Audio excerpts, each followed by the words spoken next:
Ya, kembali di Apa Kabar Indonesia Pagi. Menyambung pertanyaan saya tadi, Pak Arianto, kalau melihat sebagai penasihat ahli Kapolri, apakah Kapolri juga mendengar atau melihat gejolak yang ada atas PC ini yang sampai saat ini juga tidak ditahan begitu?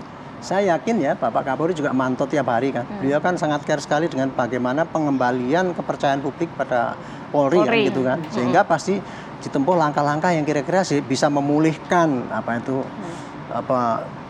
jeleknya nama Polri di mata publik. Nah, Pak Kapolri dulu kan satu tegas, transparan gitu kan, bikin tim khusus, kemudian ini semua yang salah dihukum lah gitu kan, cepat berita acaranya cepat gitu.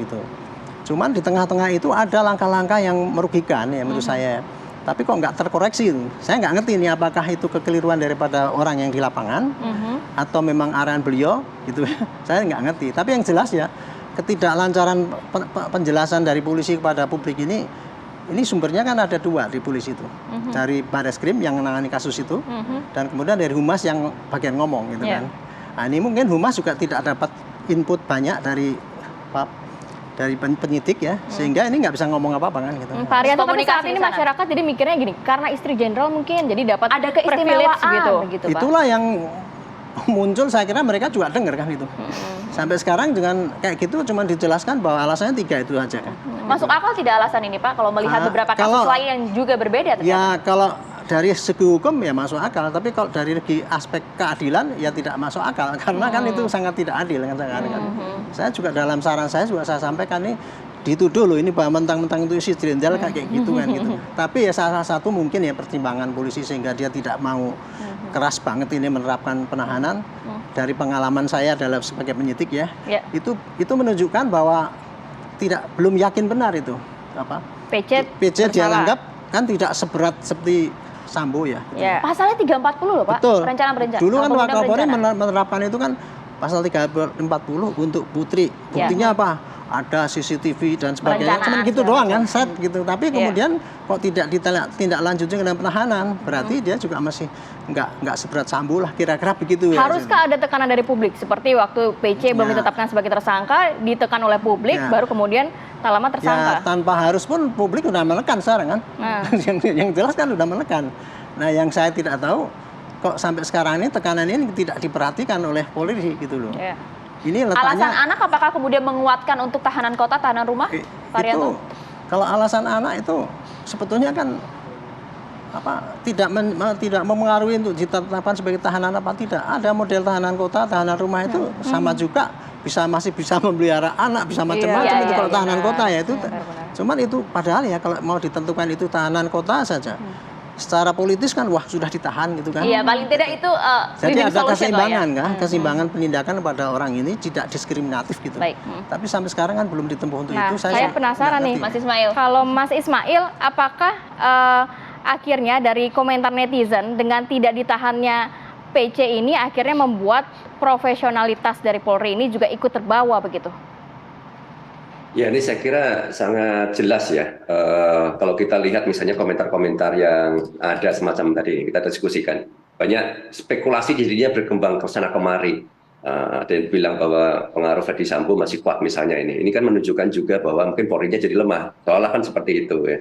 Kemudian juga dari Taufik Basari misalnya dari DPR kok masih mendukung seperti itu ya. Mungkin ada semacam kerjasama misalnya dengan DPR.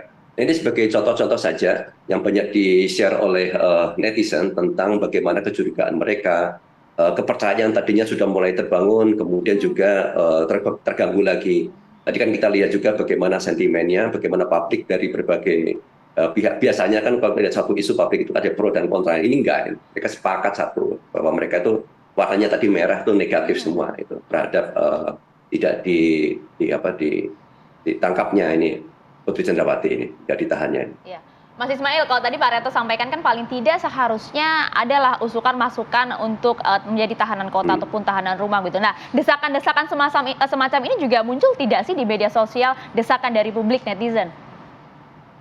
Ya benar, ini desakan itu sudah sangat besar ya. Tadi sebetulnya kan sudah sangat besar desakan itu. 3 hari yang lalu sudah sangat tinggi, hanya sekarang ini gara-gara ada kenaikan BBM saja itu turun ya. Kalau seandainya BBM tidak turun, saya kira itu trennya akan masih sangat tinggi. Desakan itu sangat ada. Dan saya sangat sepakat tadi disampaikan bahwa kita perlu menyikapi ini.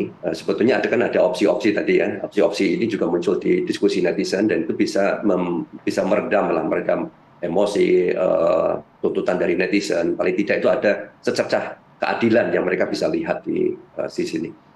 Oke, itu sebagai unsur legitimasi itu tadi ya Pak ya. Paling tidak sejauh ini jangka pendeknya ya Isinya apa yang berimbang. kemudian harus dilakukan agar berimbang itu terjadi Pak. Ya, saya pikir ya polisi harus kalau menurut saya sih cepet-cepet beralih pandangan ya, itu jangan hanya pada legalitas tapi juga pada legitimasi ini, karena legitimasi ini adalah sumber pertama untuk mengembalikan kepercayaan masyarakat kepada polisi gitu. Bukan hanya cukup cepat berita berkas diteruskan selesai, tapi malah dicurigai ini cepat selesai nanti supaya gagal kan gitu kan. Termasuk melakukan penahanan juga Ya artinya. itu makanya. Itu jadi ya saya kira itulah ini. Jadi semoga ada langkah tegas dari Polri ya. meredam Mudah-mudahan gejolak yang ada begitu ya, Pak Arianto ya. di samping menyelesaikan berkas secara legal, dia juga memperhatikan kemauan publik itu apa.